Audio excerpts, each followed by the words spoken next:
दूसरी सज़ा भी आ चुकी है।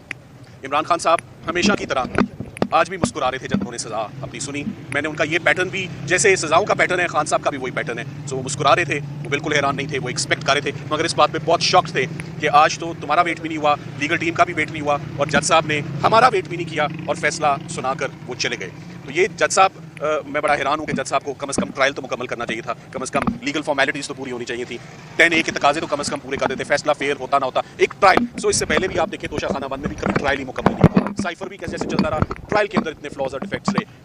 वही फ्लॉज वही डिफेक्ट्स आज के भी इस ट्रायल के अंदर मौजूद हैं। इमरान खान साहब